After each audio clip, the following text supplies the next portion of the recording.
কোথায় গেল মোদী সরকার? এই গরিব মানুষের 100 দিনের কাজ কোথায় গেল প্রধানমন্ত্রী নরেন্দ্র মোদী?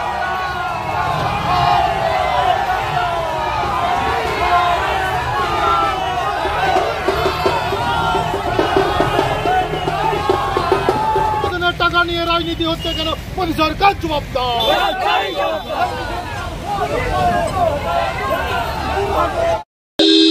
হ্যাঁ, দেখুন, আমরা বিভিন্ন রকম সমস্যায় পড়ছি। আমাদের কাছে বিভিন্ন মানুষজন আসছে, আমাদের কাছে বিভিন্ন মানুষজন কাজের দাবিতে আসছে। এই যে প্রবল বর্ষণ, এই যে প্রবল বৃষ্টি, এই বৃষ্টিতে আমাদের এখানে বিভিন্ন মানুষজন, গরিব মানুষ আসছে, তাদের বাড়ির ছাদ নেই, তাদের কারো বাড়ির জল পড়ে যাচ্ছে, জল পড়ে চাপা খুব মানুষ মারা যাচ্ছে।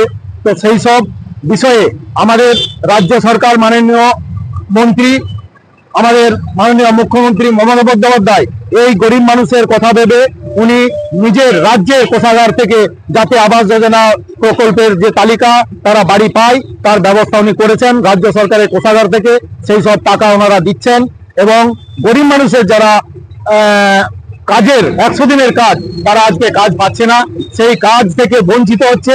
মাননীয় মুখ্যমন্ত্রী ফ্রিতে রেশনের ব্যবস্থা করেছেন বলে আজকে বহু গরিব মানুষ তারা নুন ভাত মার ভাত খেয়ে বেঁচে আছে। না হলে কেন্দ্রীয় সরকারের যে বিষয়, সেই কেন্দ্র সরকার গরিব মানুষ থেকে পুরো বঞ্চিত করেছে। যারা করোড়পতি, লাখপতি, কোটিপতি ব্যবসাদার, তাদের হয়ে এই সরকার, গরিব মানুষের জন্য এই সরকার নয়, আমরা তা বুঝতে পেরেছি। গণেশ মন্ডল, বরজলা ব্লক তৃণমূল কংগ্রেস, বর্তমানে প্রধান, হুটগড়িয়া গ্রাম পঞ্চায়েত। আজকে তৃণমূলের বিক্ষোভ দেখানোর দেশের প্রধানমন্ত্রী আসছে।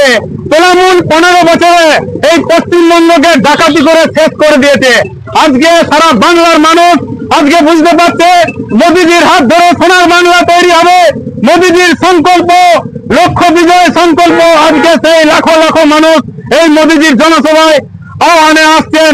আর সেখানে এই তৃণমূলের ডাকাতরা, এই বালিচোর, কয়লা চোর, এই প্রধানমন্ত্রী আবাস যোজনা চোর, প্রধানমন্ত্রী গ্রাম সড়ক যোজনা চোর, এই চোরেদের দল সেখানে আমাদের কার্যকর্তাদের যে বাস যাচ্ছে তাদেরকে আটকাচ্ছে।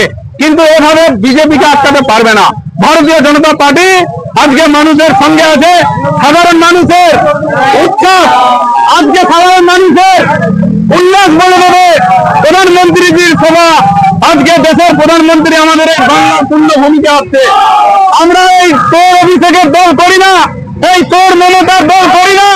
আজ লাখো লাখো মানুষ আসছে, আমাদেরকে স্কুলের শিক্ষকদেরকে, ট্রাফিক পুলিশদেরকে, ডাক্তারদেরকে, আজকে সরকারি কর্মচারীদেরকে 21শে জুলাই নিয়ে যাওয়ার নাম করে ডিম ভাত খাওয়াতে আমাদেরকে সেরকম চাপ দিতে হয় না।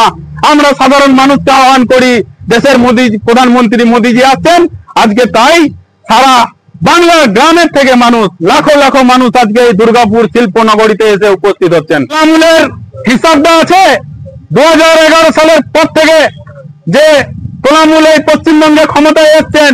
আমাদের মোদীজি প্রধানমন্ত্রী হওয়ার পর আজকে যে অমিত শাহজি বলে গেলেন 60,000 কোটি টাকা, সেখানে কোনো হিসাব দিতে পেরেছে? আজও পর্যন্ত দিতে পারেনি। আজ তৃণমূল নাটক করতে ব্যস্ত। তৃণমূলের কথা ভিত্তিহীন কথা। তাদের এমএলএ, তাদের বিধায়করা আজকে জেল খাটছে, খাদ্যমন্ত্রী জেল খাটছে, শিক্ষামন্ত্রী জেল খাটছে।